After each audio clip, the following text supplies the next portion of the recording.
Hi, this is UHJeff, and I'm here with Dave and Ethan, and together we are Dave and Ethan's 2000-inch Weird Al podcast, episode 61-inch. On this week's episode, we are joined by Jeff Nucera, and we'll go down memory lane with an overview of each Weird Al festival and convention. I get to say nothing.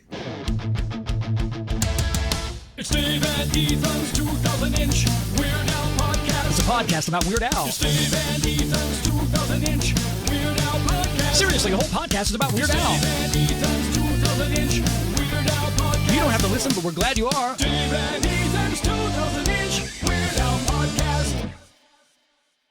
Here we are on day 27 of our quarantine with UHJeff. How's it going, Jeff? So great. It's so great to be here. Thank you for having me. Yeah, you've been with us for the past 27 days, as Dave said, but your mic's been off all this time. So we're glad we finally figured out the technical difficulties. You're back. You're on the mic. We're going to do this in style this week. Great. Yeah, thanks, Frank, for figuring it out 27 days later. That's why we don't pay him. Worth every penny. So, Jeff, just give us, for people who are not caught up on the podcast and haven't listened to episode 3-inch yet, can you just give us a little bit of an overview of why you are so darn important? I'm an expert in the top 5 songs from the UHF motion picture soundtrack and other stuff. That's true. And I also sort Al's fan mail from close personal friends of Al. And I'm, I've just been around for a while. You are one of the original super fans. You're in that club with Dave and Kenneth and all these other people who've just been around since before I was born. It's great to have you on the podcast with us again. It is true. We attended your actual birth. You do not know that, but we actually were all there for your birth. He came out fully bearded. I don't know if you That's right. know that, Ethan, but a little traumatic. And wearing a hat. Yes. I mean, it was rough on his mother, let me tell you. Yeah. Lots of different angles and stuff to get me out in one piece. But yeah, we did it. All right. Well, we have a lot to get to this week. There's a lot of exciting stuff that happened over the weekend and last week, and we're going to cover all of it. And we are going to talk to Jeff, you and Dave about all these amazing festivals and Weird Al conventions you've been to over the years. And Jeff, you're actually one of very few people who've actually been to every single Weird Al convention and festival. So we'll get into that a little bit later. I think it's important to note that we spent pretty much the entire weekend with UHJeff doing various Weird Al related stuff. That's very true. Yes. And somehow you're not tired of me yet, and I appreciate that. We recently celebrated a holiday, the three of us together. But first, I want to get to something that showed up in the Spatula Hotline inbox. And this is a message from our good friend Kenneth Gwinnett, and he's got something really exciting for us to hear. So let's check it out. Hey, Dave. Hey, Ethan. It's Kenneth. Somebody had asked, I'd really like to hear what "You Don't Love Me Anymore" sounds like in the Norwegian language. Well, here it is. "You Don't Love Me Anymore," all the way from Norway.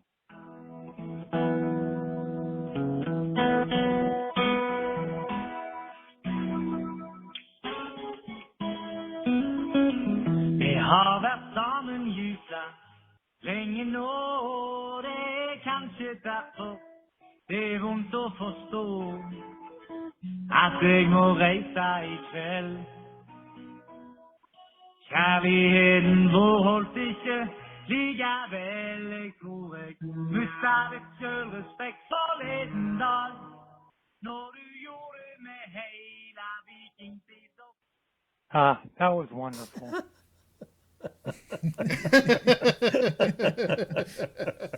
That's amazing. I want to hear every Weird Al song as Norwegian now.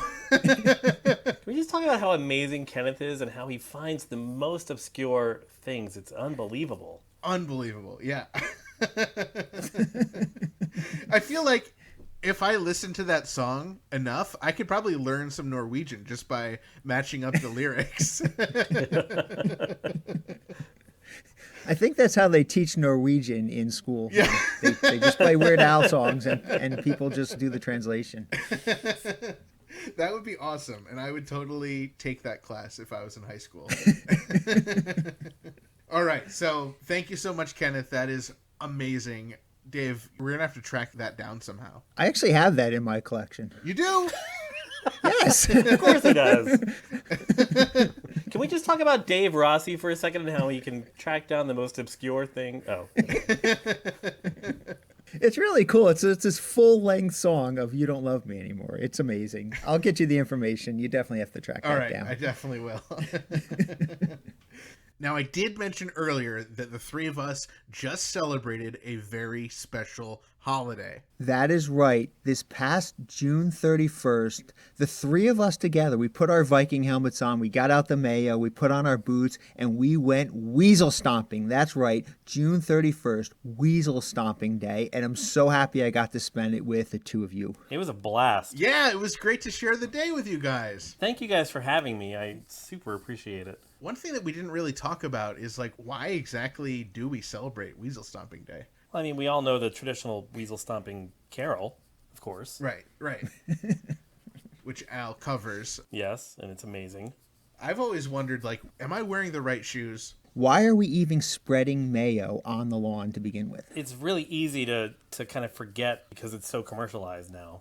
Oh, that's for sure. I mean, I don't even know why we even bother putting Viking helmets on our heads anymore. They're sexy.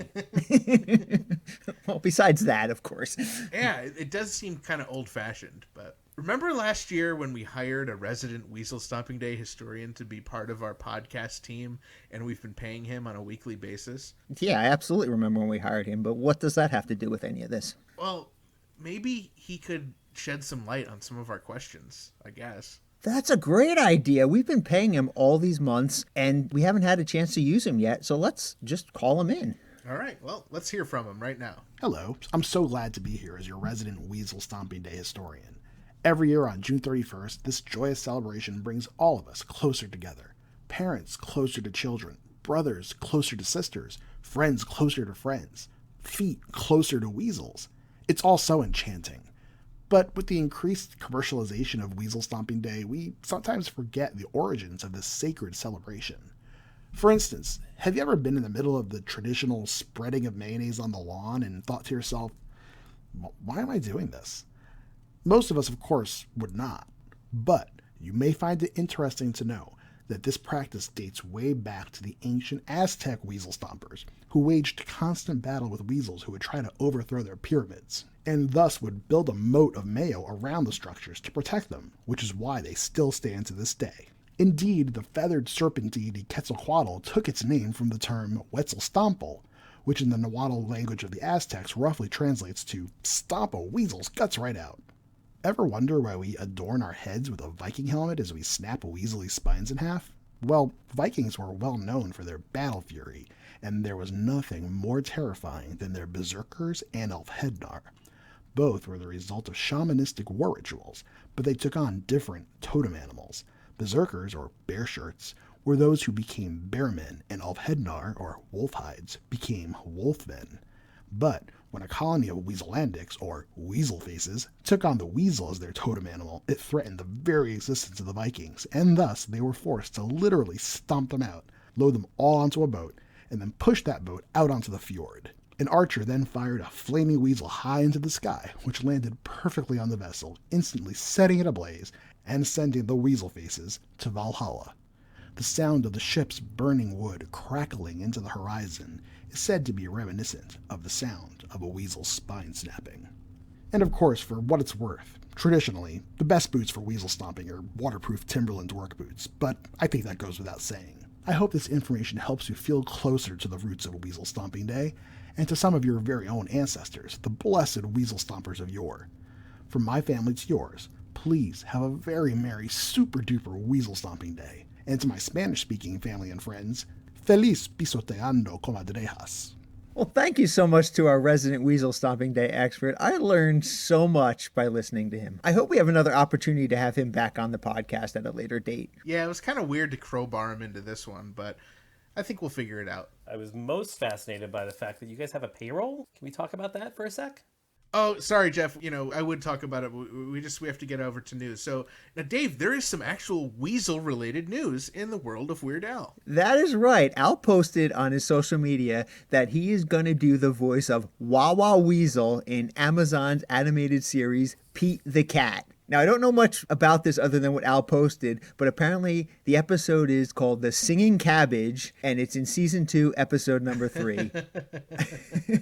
But just imagine, like, how timely is that? Directly on Weasel Stomping Day, he posts that he's going to do the voice of Wawa Weasel. It doesn't get any more timely or any more appropriate than that. The one thing I've learned over the years is there is no such thing as a coincidence when it comes to Weird Al. For sure. And there's no such thing as a coincidence that Al also got nominated for an Emmy recently. Yes.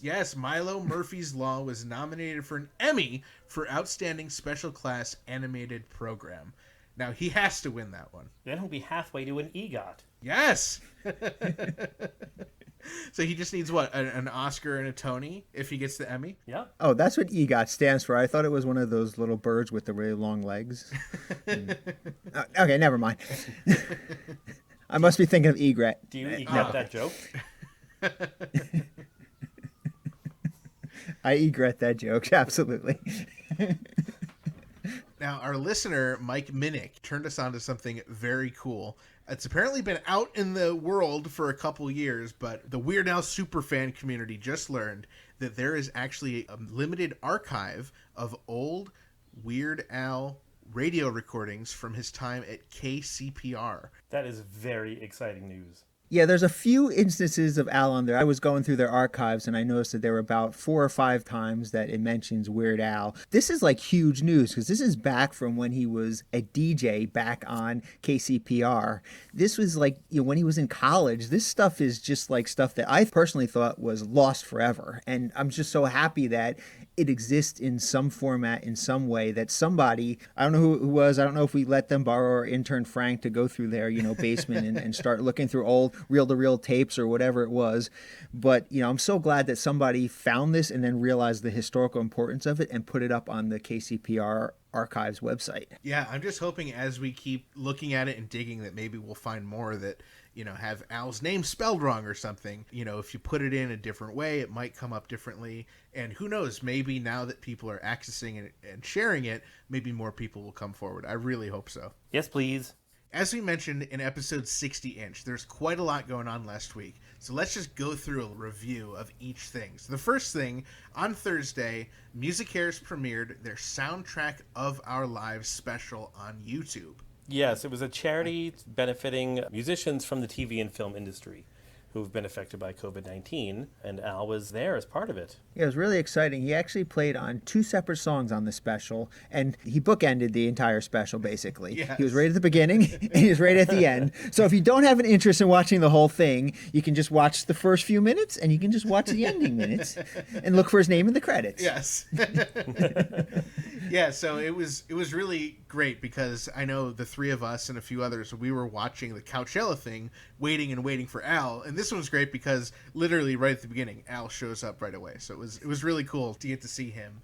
And of course, we mentioned last week that he was part of this musical number, and it was called Musicians, and Al was singing about some of the theme songs. He's talking about Jaws and Rocky and Psycho, and he kind of reenacts them as part of this track. It was a lot of fun to hear him dive into those. Yeah, and the second song that he was on, which to me was probably the highlight, is to actually get to see him perform with Kermit the Frog. That's got to be a highlight of his career, don't you guys think? Totally. I didn't cry, you cried. Oh. But, along with Kermit the Frog and other group of celebrities, including Al, they sang The Rainbow Connection. It was really sweet. I was watching it live, so I didn't know if Al was going to show up again or what. But as soon as I saw Kermit, I was like, how great would it be for Al to be on the song with Kermit? And he was. Yeah. It was awesome. So there were a few other, not really Al things, but kind of Al related if you really want to crowbar them in, so I will. I was just looking for anything in this special because I watched the whole thing. I really just cared about Al. And I saw these things. So John Stamos hosted this segment where it was like kind of name that TV theme song. And during that, they played the Simpsons theme, and Nancy Cartwright, who is the voice of Bart and was featured on Phony Calls, she was there guessing. Eve Plum showed up and guessed the Brady Bunch theme song, which we all know Al covered. And then, of course, at one point, they played the Jeopardy thinking music. And, of course, Al has the song I Lost on Jeopardy. So those were the only real other things I could make somewhat about Al from the whole special. And I don't know if you guys know, but John Stamos also has a Weird Al connection. And I'm going to leave this and see if our trivia master, UHJeff, has any clue what I'm talking about. Oh, no. Putting UHJeff on the spot. Don't listen. I'm going to vomit. Go ahead. Well, I just wanted to know if you knew what the connection to John Stamos was with Weird Al. Oh, gosh. Not offhand. I don't. I'll give you a hint. It happened on November 4th, 2017 at the Hollywood Bowl. Oh, they were in the Willy Wonka performance together, weren't they? Yeah. Correct. Yes, of course. Yes. John Stamos played Willy Wonka, and Al, of course, played all the Oompa Loompas. Yes. Wow, that totally escaped me, too. So that is a great trivia fact. Al should have a Tony for that, by the way. What are we doing, guys? Now, All right, so we have the power to actually award Tonys on this show. I don't know if you knew that. So we're actually going to award a Tony to Al for that. Oh, congratulations, Al. So what's left that we need to get him? Just an Oscar. Oscar, okay, yeah, we're working I'll see what I can do with my documentary. yes. Perfect. Do you want to tell us a little bit about that documentary? Because I don't think we brought it up yet on this episode. Oh, it'll be out in 400 to 500 years, and it'll be great. It's a documentary about the Tight and Nerdy Burlesque Troupe, which is a burlesque troupe that celebrates all things Al. They perform to his songs, and we've been following them around. My team and I have been following them around for 4 years-ish, and we're in edit now, and Al was gracious enough to let me interview him for the film, so he'll be in it. And it's coming sooner or later to a theater or home video near you.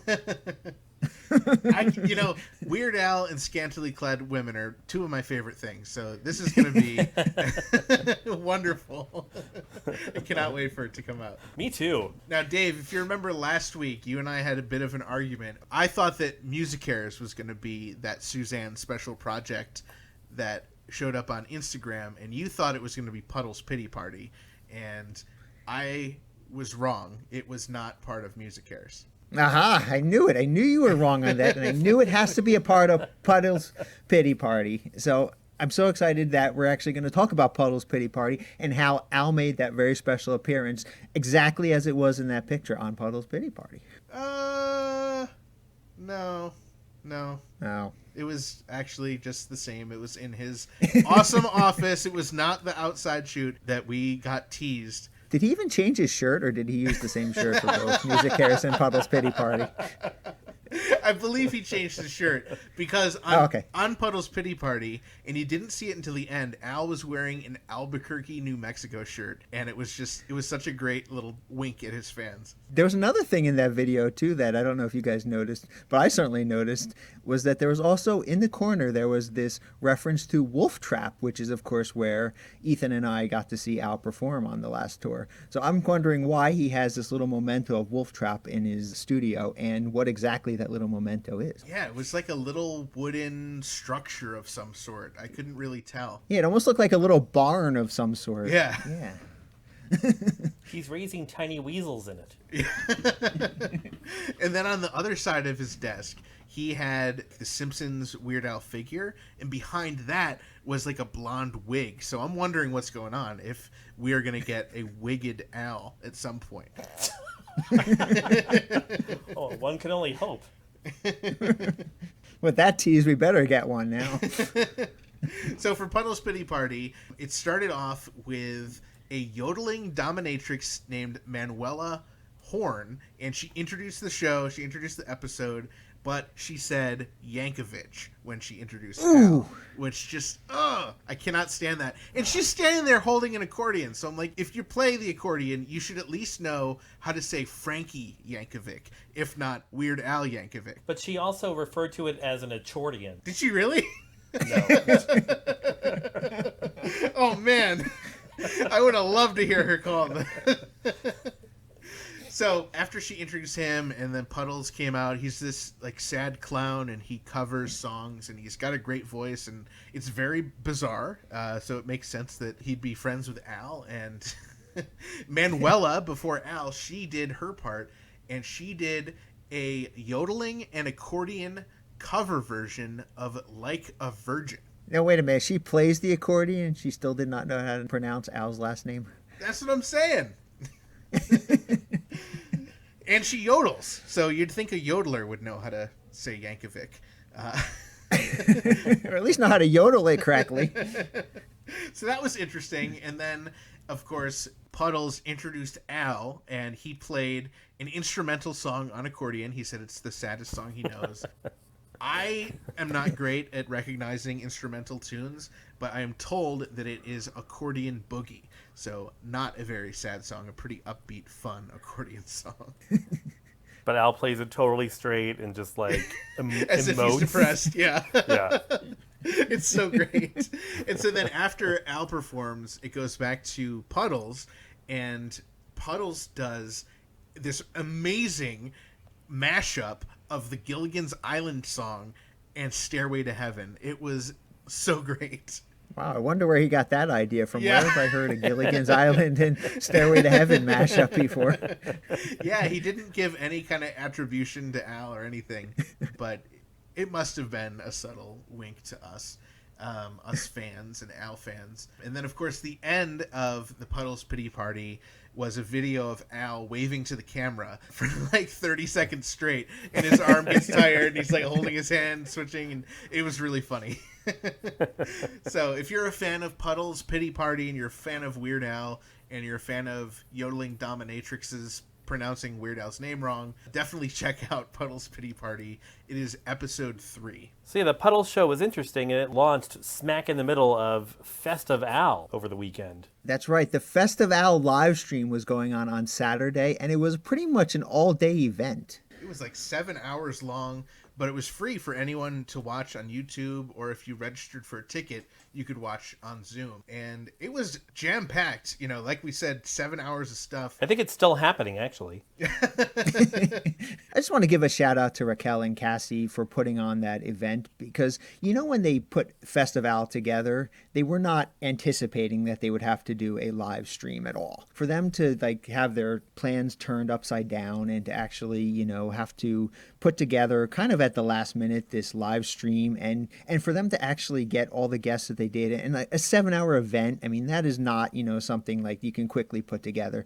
So I do want to give a shout out to them for doing all that hard work, and, you know, something that they weren't prepared to do to begin with. Yeah, they did a nice job. We were supposed to all be in Denver for Festival last weekend. It's a bummer that we had to, you know, stay home. So they are going to be having the fest eventually at some point next year, maybe next spring. That date isn't confirmed yet. But like you guys said, it was a lot of fun getting to check it out. And yes, they had the guests that they were supposed to have at the live event. So we got to hear from so many great people, including my personal favorites, John Bermuda Schwartz and Jonah Ray. Woo! Oh, how awesome was it to get to see Bermuda? And he was actually at Red Rocks Amphitheater, if you can believe that. Yeah, it was amazing. It's a little irresponsible, you know, with social distancing and all. There was such a giant crowd behind him, but hey, Yeah, you know what? yeah, I saw that. Worth it.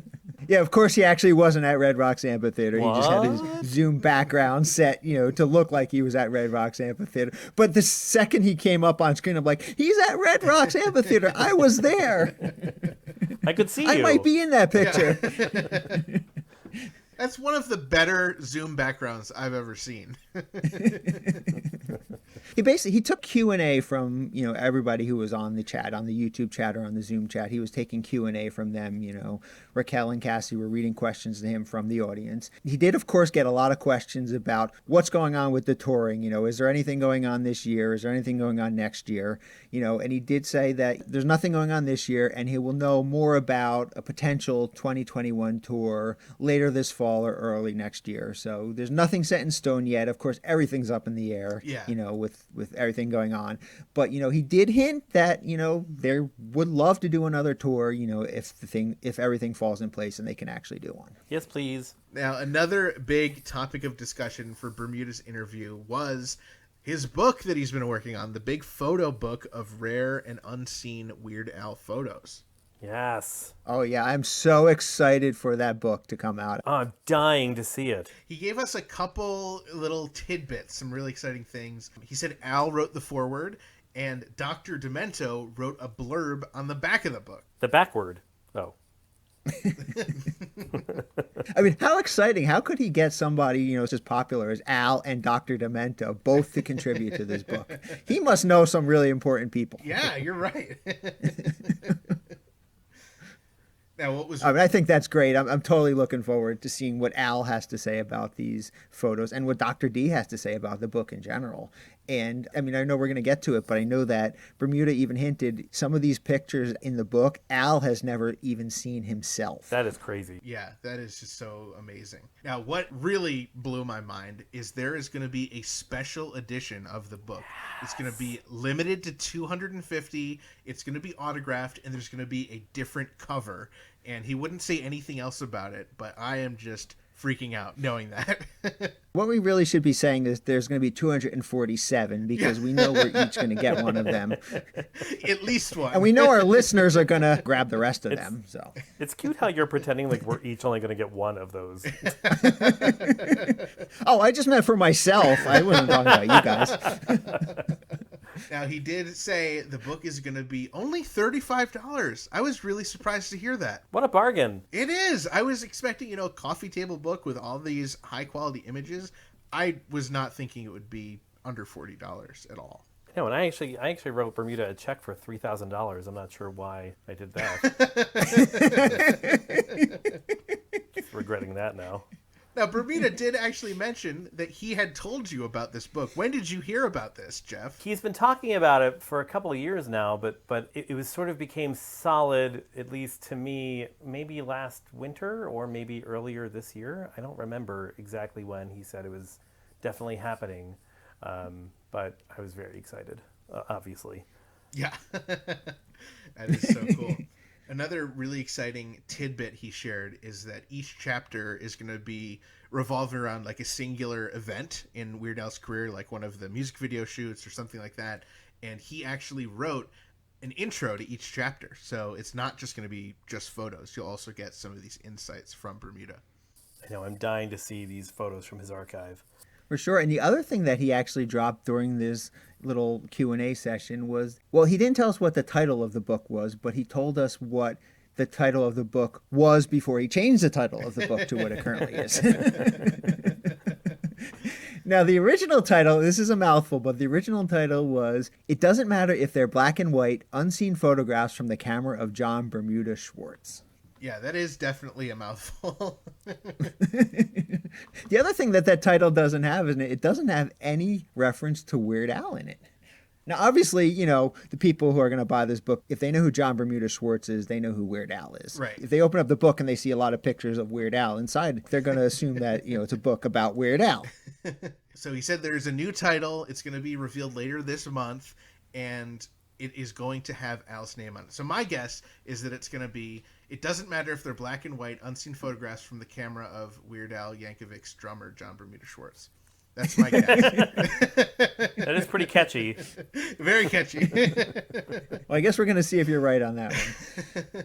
So they're going to be announcing the book and possibly have a pre-order and everything later this month. So I'm just counting down the days. Hurry.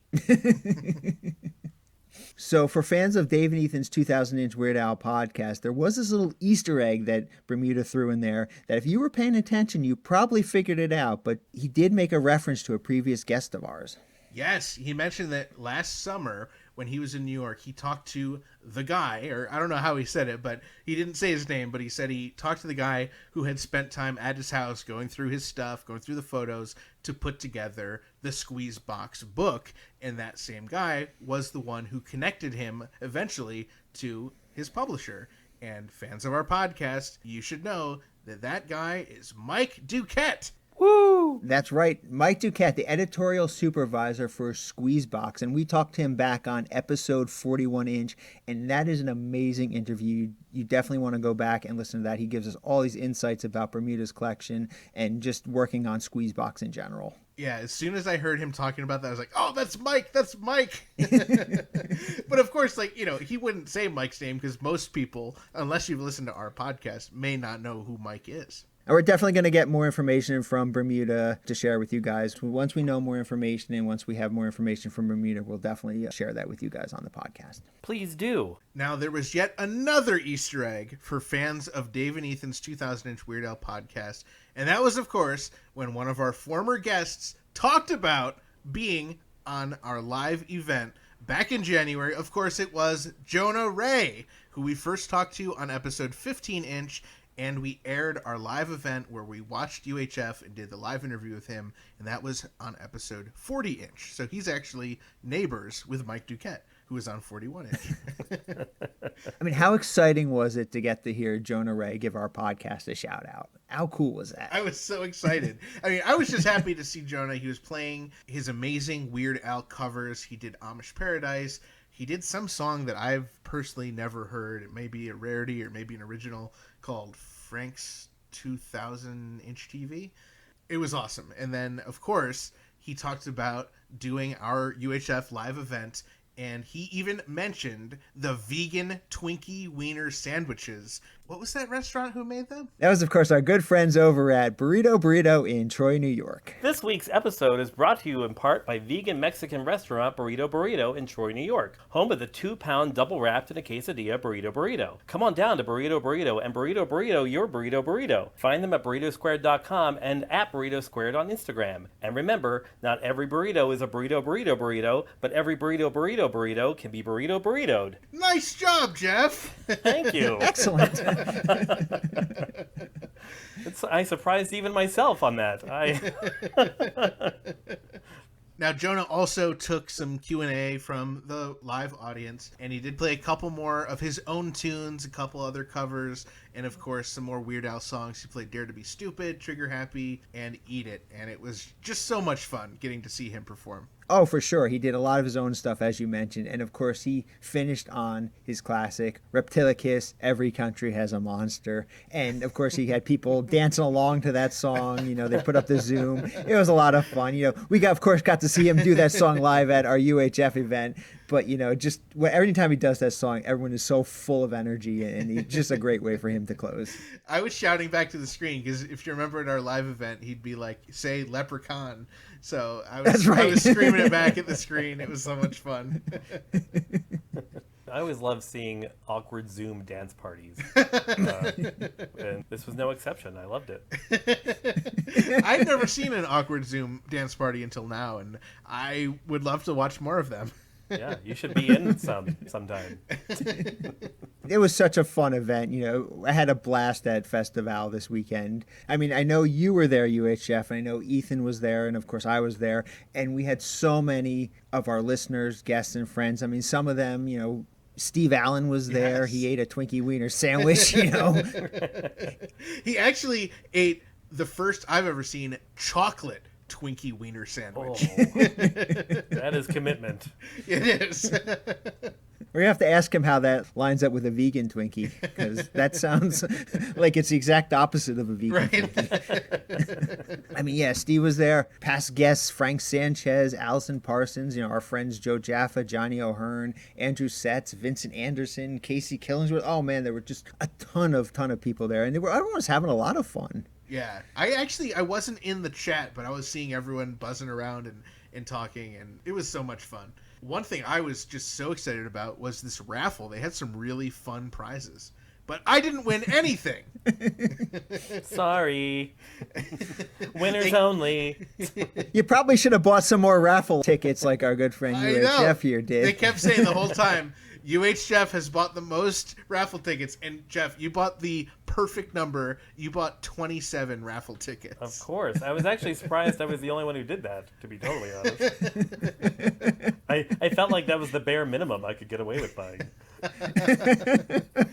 Well, you and Dave both won something. Our friend and past guest Jason Alchill won something, and our good friend Kenneth won something, and our new friend Andrew Setz won something as well. He won those cool UHF singles. But so, what did you guys win? Well, I won a set of passes from the Strings Attached tour, the backstage sort of artist-only patches that you would wear if you were in the 501st, for example, or if you were with the orchestra, for example.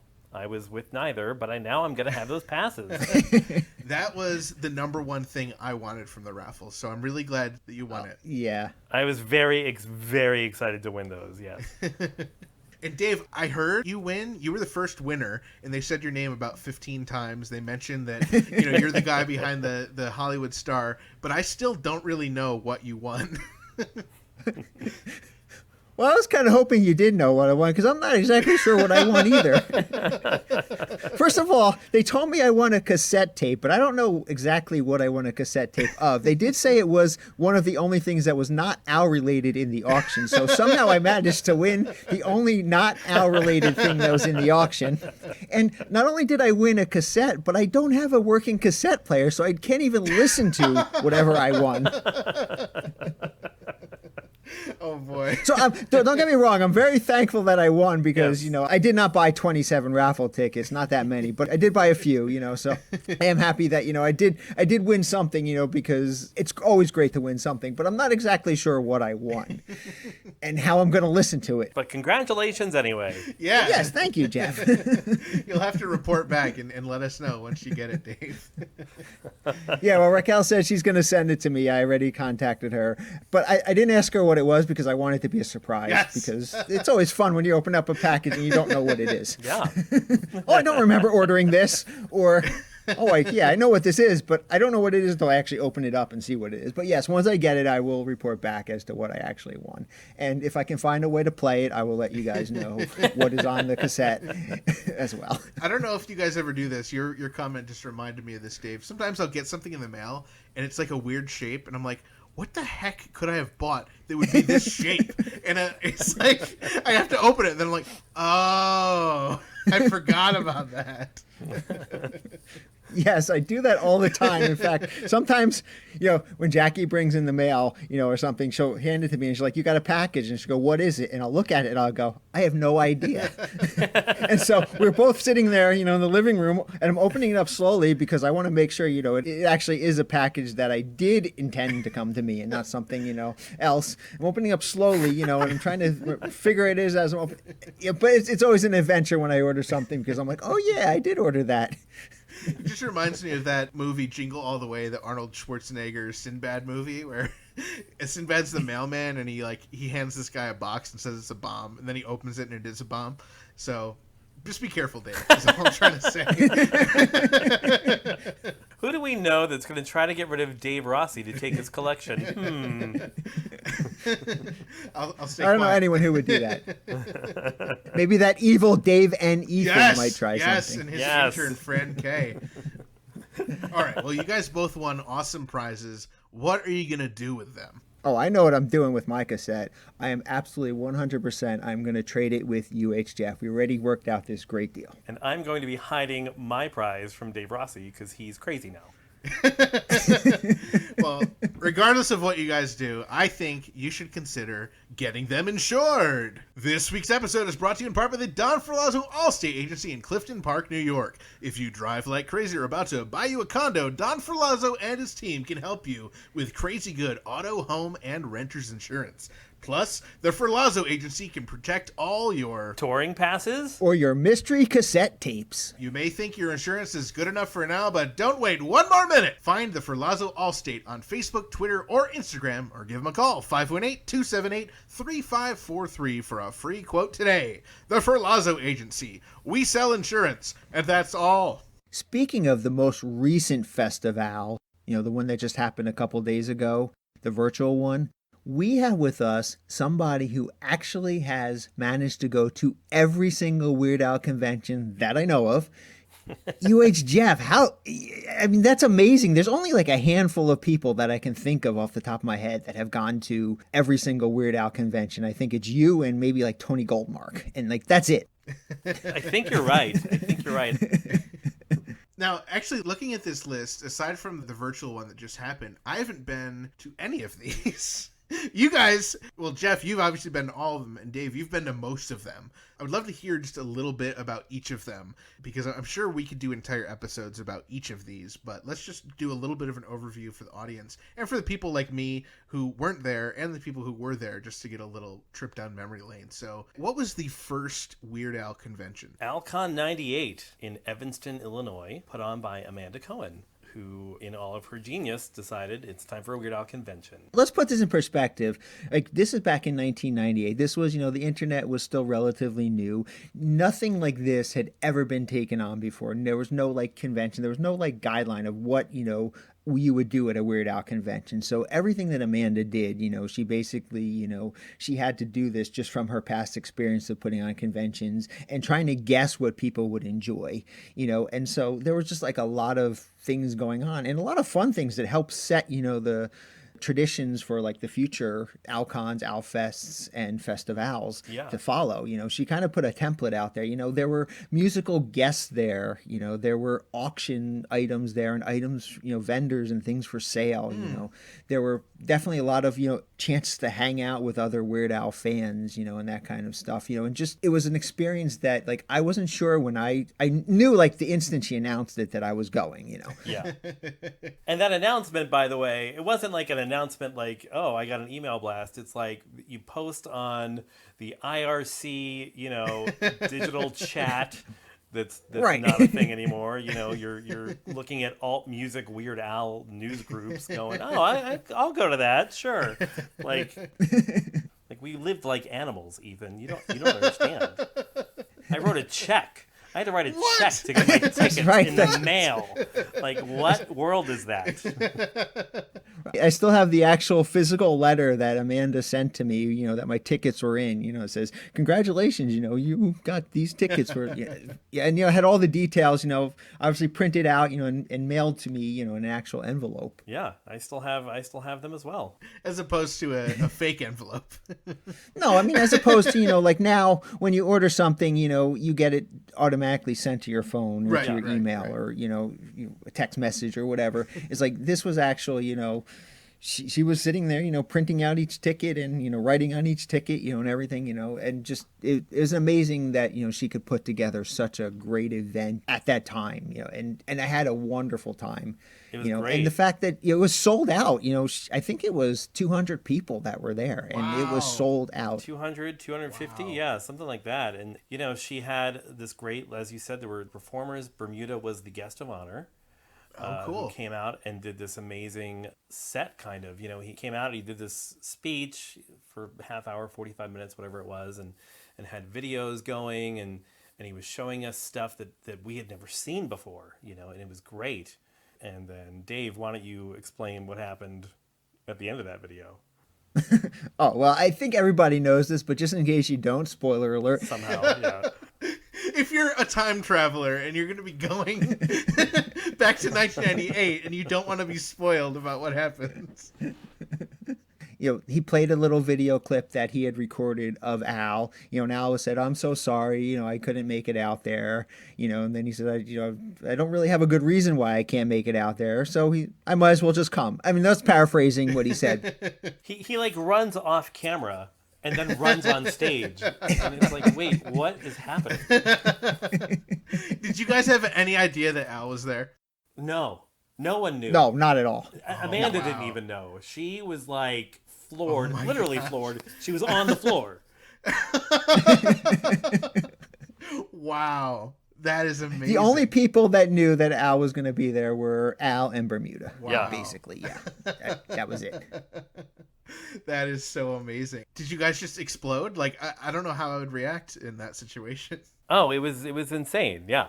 I mean, we were all so excited, and Amanda was she was excited, but also like she had to like reschedule everything. Suddenly she was like, wow, no. You could see it on her face. It was so funny. What's funny for me is that when Al came out, I wasn't like sitting directly up against the stage. So I kind of saw this guy come out that looked a lot like Al. And right before Bermuda's speech, they had done a look-alike contest. They called it a look-Al-like contest. And there was a gentleman there, and I can't remember what his name is off the top of my head, but there's a gentleman there that he looked just like Weird Al. I think he was like a semi-professional Weird Al impersonator. I mean, he looked like Al. So when Al came out from behind the stage, I thought it was the impersonator coming out. So it took me a couple seconds to register, wait, that's not the impersonator. That's the real Weird Al. Wow. Because the other thing at this time was that this was right after Al had gotten the LASIK surgery. Oh, that's right. And we got to see the video of that like news coverage of it. Bermuda showed us that. Oh, cool. And when Al came out, he was wearing glasses. So he had actually put on a pair of costume glasses, fake glasses, just so he would look more like what people thought Weird Al would look like. Because this was, right after the surgery. So people hadn't seen him without a mustache, hadn't seen him without his glasses on. So he was actually appeared in a Weird Al costume. So I wasn't far off on saying, wait, that doesn't quite look like Al, because I didn't know what Al looked like because, like I said, no one had really seen him without the glasses on before. Wow. Here's Al dressed up as Weird Al. Yeah, pretty much. And he won the costume contest. Oh. They also had a trivia contest, and it was Blair Freeman and myself and Marty Lick. We were the first three contestants, and we were the three contestants. And Mikey Aquilina was hosting, and Adriana Jugovic was handing out Twinkies as the scoreboard, essentially. Anytime we got something right, she would give us a Twinkie, and we just kind of had to hold it.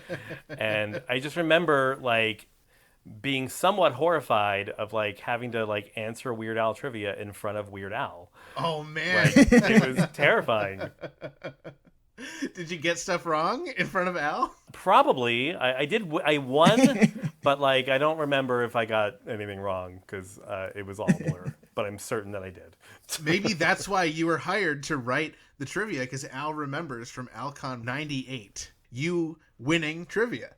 Perhaps. Actually, this is a kind of a dopey story, and I'm skipping ahead a little bit. But during ALCON 3, which was in 2002, I was also a contestant for their trivia contest, and Al and Suzanne were there in attendance, like not as a surprise, but as like people that were going to be there. And I remember again looking at them going, God, this is so strange. And then I don't remember exactly why this happened, but I think I called Al much later on for something to maybe drop off his fan mail or something. I don't know why, but I was on the phone with him. I was in my car. And he said to me, oh, we were just watching the trivia contest from ALCON 3. And I was like, what? Like, that's not how this works. Wait a minute. And I said to him, that is so embarrassing. And he goes, why? You won. And then I drove off the road, and I don't remember anything else about that day. Wait, so is it more embarrassing for Weird Al to think that you don't know about him, or more embarrassing for him to see that you do know about him? I'm not sure, but I'm blushing right now. Somehow I'm still embarrassed from all of it. I don't know. Let's change the subject. This is awful. Something else we should point out about ALCON 98, it was actually held at the world famous Holiday Inn in Evanston, Illinois. Amazing. And ALCON 98 was on June 13th, 1998 in Evanston, Illinois, when I was 8 years old and not there. So the next big convention was, of course, the second ALCON. It was ALCON 2000. That happened on May 20th, 2000 in Elk Grove Village, Illinois. I was only 9 years old, but almost 10 at that point. Guys, what happened at ALCON 2000? I did not perform in the trivia contest. Who did? So who cares? Was there a trivia contest? I don't remember. There was, and it was. There must have been one, right? Yes, and it was chosen by random, and so I just okay. didn't get picked. I think it was rigged. Rigged. They didn't want that UHJeff guy winning. ALCON 2000. Who was the guest of honor? Dr. Demento was the guest of honor. Amanda and Mike Hoffman put together this great video, Behind the Dementia, which was a parody of Behind the Music on VH1. And they did a great job. I mean, they had the graphics and everything to make it look like a Behind the Music special. And Weird Al was in it, and Barnes and Barnes were in it, and God, there were just a ton of people in it. And it was so funny, and it was so cool, and Dr. Demento got a real kick out of it. I remember his face, and we just, it was a ton of fun. I also remember Adriana Jugovic dancing very closely to Dr. Demento at the Demented Prom. And I don't know that he fully appreciated what was happening. She may have invented twerking that night. I'm not sure what was going on. And I don't think he knew what was going on either. It was very awkward and kind of amazing. Wow. Well, that's definitely a memorable part. What do you remember, Dave? Well, I do remember the Demented Prom. I do remember that was a lot of fun. And I do remember also that for some reason I had dressed up in wearing a robe with giant letters D-O-R-K on the side of it, dork. That's a very, very obscure Weird Al reference. That our trivia master needs to... That our trivia master may or may not know. My goodness, I don't know what this reference is. This is a reference to a joke that they had played on the very talented Ruben Valtierra. You know how he comes out as the Rubemperor at the end of the show? Yes. Well, somebody had put in giant tape, like the tape that they use on the stage, had written the word dork on the side of his robe. So when he came out, he was not aware of it, but the audience could see it. Oh, that's funny. That is amazing. So I was trying to recreate that moment. Well done. Insanely obscure, Dave. Very, very obscure. I think I was the only person who got that reference, and people were looking at me. Why is this guy walking around in a robe that says dork? They weren't wondering that, Dave. And the other thing that I remember about that is that I remember, the next day as the convention was winding down, I ran into Dr. Demento in the hotel lobby, and I had asked him for an autograph. And I had brought with me, because we were doing a demented dance, like a demented prom, I had thought of it as like a high school. So I brought myself a high school yearbook, which was basically just a book where I had people, sign autographs and write messages in it. Oh, cool. So I asked Dr. Demento if he would sign, his name in my yearbook, my autograph book. And he said, sure. And he opened up, and I had left a couple of the first pages blank just in case, there was a special appearance by Al or someone else, that would show up. I could put them in the beginning. But, Dr. Demento, of course, I had saved a spot for him if I were able to run into him. And he took the book and he signed in gigantic Dr. Demento. And he looked at me and he commented to me, that is the largest I've ever written my name. So unless somebody has gotten since 2000 a larger Dr. Demento autograph, I believe I own the largest Dr. Demento autograph in history. We should have asked him when we had him on the show, Dave. I mean, 20 years is a long time for him to possibly sign his name bigger, but who knows? I don't know. It was pretty big. I mean, it took up the entire page. That's so great.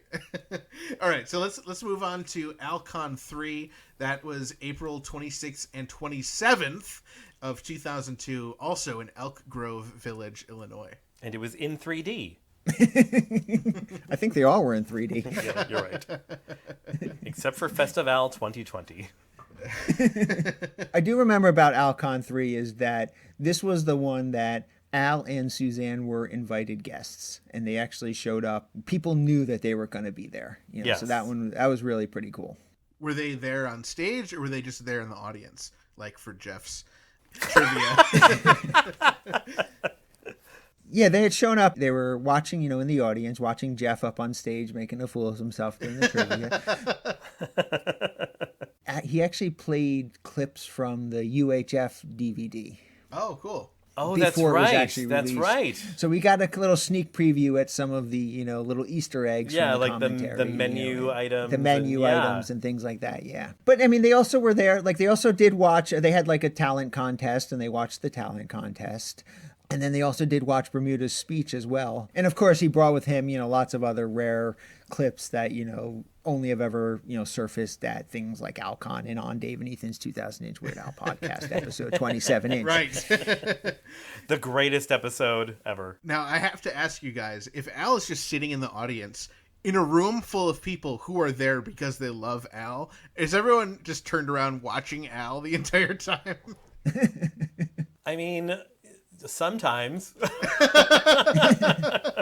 Yeah, I mean, they did say that Al would be doing, pictures and autographs, so don't bug him while he's out actually in the audience. Yeah. And I think people did respect that. I don't remember seeing anybody going up to and actually bothering Al while he was attending the event, as a actual guest Right. of the event. And so, of course, we heard about your trivia experience at ALCON 3. Anything else we should talk about before we move on to ALFest? I mean, there were so many costumes, and Dave, I don't remember specifically when these costumes were. I remember, like, at the first ALCON, there were these two guys dressed as the number 27. One guy had a giant 2 and one guy had a giant 7. I just remember, like, Fred having, like, the greatest costumes always.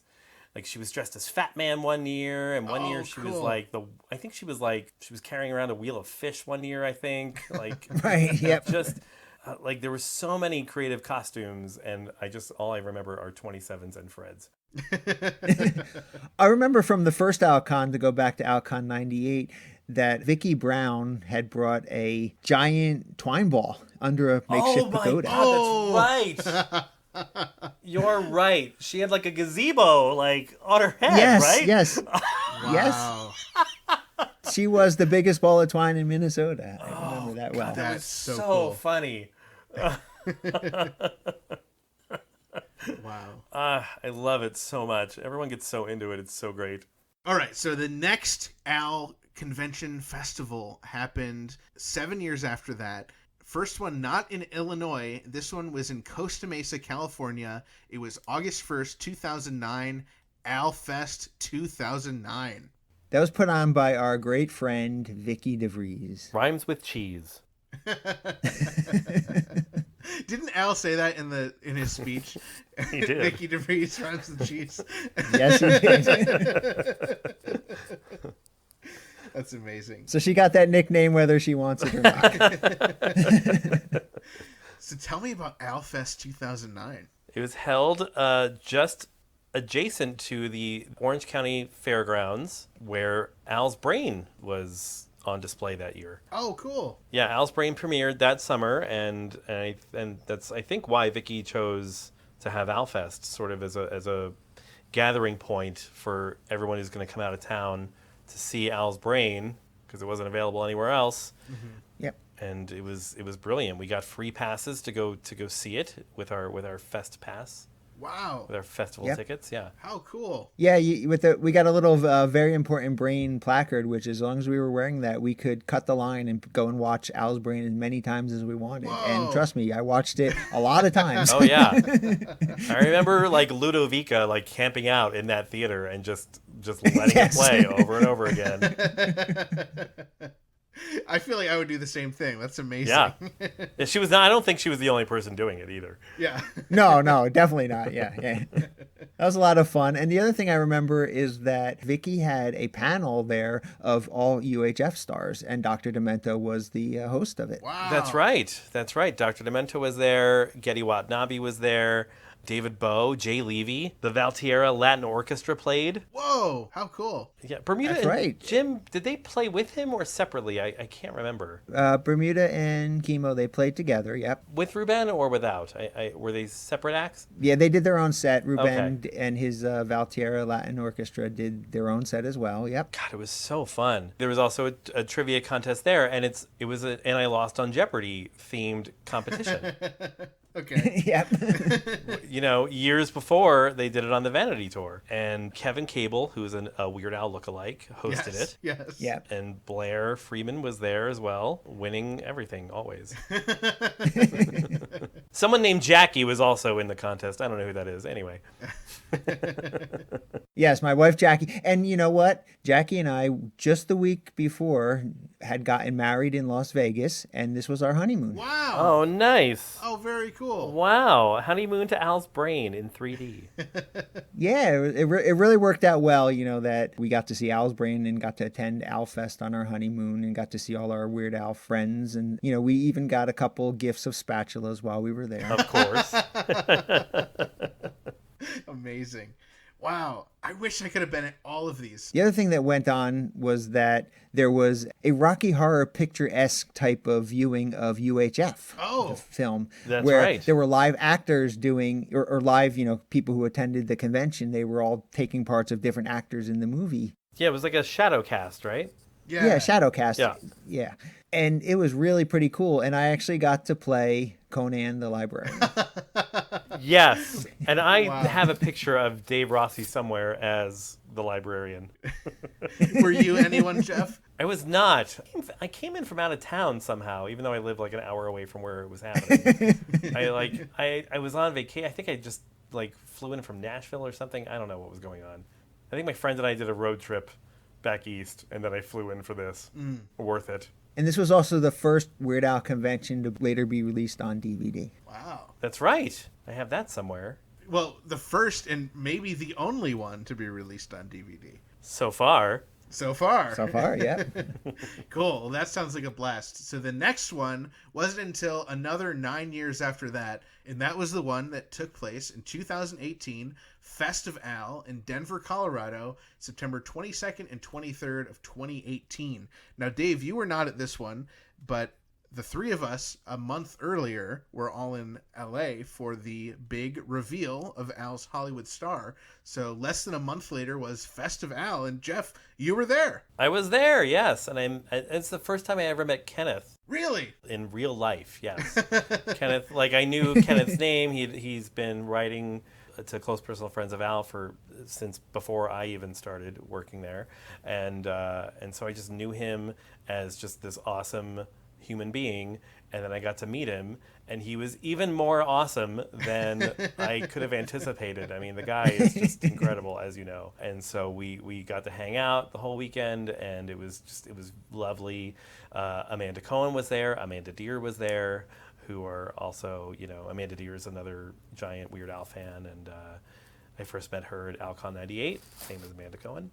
And it was a lot of fun. And Amanda Cohen did a 20-year sort of anniversary panel on ALCON 98. Whoa. Yeah, so she cool. did this whole presentation. She had this PowerPoint presentation, and she had this speech, and it was great. I mean, it was really fun to see. She had a lot of behind the scenes photos. The photo of her being hyper surprised that Al showed up at ALCON 98. You can see the stress lines coming out of her mouth and the pleasure coming out of her eyes. It was just it was amazing. It's just all this emotion on her face, and it's an excellent photograph of her. And so that was a definite highlight for me, Festival 2018. But it was super fun. I mean, they had a bunch of musical acts. The Gregory brothers were there. Gregory brothers were there, yeah. Yeah. Bolognium performed. That was super fun. Our good friend Kelly was there. She was selling her Weird Me books. Yep, Kelly Phillips. Yeah, that was my first time meeting Kelly as well. Yeah, she was there. I got a book from her, and I got some bookmarks and some other swag from her, which was super cool. That's awesome. As we already talked about on this episode, Festival 2020 just happened June 27th. That was this episode? Oh my God. Just happened. We were all there. We already talked about it. What an amazing set of fan-made conventions. I mean, yes, this podcast is fan-made, but Dave, I think you would agree that Weird Al fans just come up with the greatest things ever for other Weird Al fans. Just a shout out to Amanda Cohen, Vicky DeVries, and Raquel Hartzell, and of course everybody who was involved with putting on these amazing conventions, because from working with Vicky, I know how much effort she put into it, and I know that Amanda and Raquel put in the same kind of effort into these. And, you know, to do this just because they love Weird Al and just because they love hanging out with Weird Al fans and they want to see Weird Al fans be happy is incredible. I must attend one of these. Now that I've seen just a little taste of what it can be like from my own computer, I need to be there in person. I need to be at these. We need more of these to happen. I hope that there are more to come. Yes, please. And if I don't show up to one, it's because Tony Goldmark murdered me. If I go missing before Festival 2021, please go look for Tony Goldmark, because he is behind my disappearance. This tape of our podcast is admissible in court if Jeff does not show up. You know, each week we can bring you this podcast absolutely free thanks to sponsors like Don Ferlazzo Allstate, Burrito, and our amazing Patreon supporters like UHJeff! Oh, hi! Vicky DeVries! And so many more! Patreon helps us pay the bills and ensures that we can continue to do what we love, and that's employ a robust roster of experts and historians that we hardly ever use, but also make fun, family-friendly, entertaining Weird Al podcasts for you. Please join us in thanking all of our supporters over on patreon.com/2000inch for making this podcast possible. And please consider joining our Patreon family for as little as $1 per month. Another way to support the podcast is by purchasing merchandise from the official Dave and Ethan's 2000-inch Weird Al podcast shop. Head over to shop.2000inch.com for those great items and more. For example, I'm about to order a Gillenchillo right now. And you could also get a Gill and Chill t-shirt, a Gill and Chill tank top, and a Gill and Chill beach towel, and a Gill and Chill mug, and a Gill and Chill tote bag, and a Gill and Chill t-shirt, and a Gill and Chill beach towel, and a Gill and Chill tank top, and a Gill and Chill mug, and a Gill and Chill tote bag. All right, Ethan, they get the point. They can get great Gill and Chill items. They can get our caricature. They can get so much over at shop.2000inch.com. Thank you once again, UHJeff, for ordering a Gill and Chill and for joining us on this very special episode of the podcast where we discuss all of our favorite convention moments. Thank you to Adrian Vasquez for all the research he did for this episode. And thank you to our resident Weasel Stomping Day historian for teaching us all about the important holiday. Thank you to all of our listeners, all of our subscribers, Patreon supporters and sponsors. And thank you to everyone who follows us at 2000inch on Facebook, Twitter, and Instagram. Be sure to join our Facebook group by heading to group.2000inch.com if you've not already. Do your part and tag fun Weird Al or podcast-related posts on social media using hashtag 2000inch and hashtag GillandChill. And be sure to follow UHJeff on Twitter at UHJeff and on Instagram at TheUHJeff. You can find us online at weirdalpodcast.com or at 2000inch.com. Make sure you share our posts, tell your friends about the podcast, and we absolutely love it when you leave us voice messages on our 27-hour-a-day podcast hotline 347 Spatula. You do not even have to speak Norwegian to leave us a message.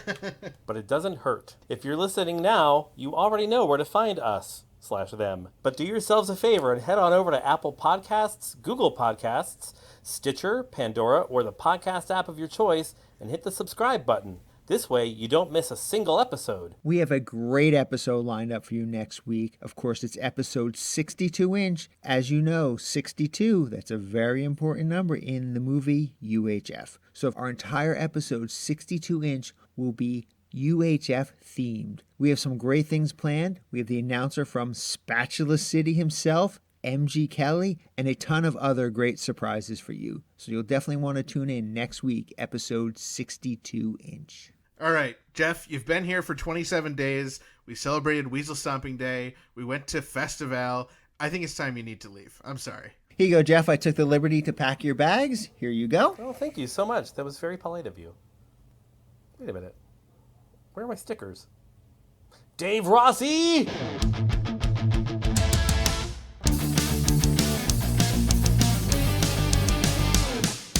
That was Dave and Ethan's 2000-inch Weird Al podcast, episode 61-inch, the reason podcasts were invented.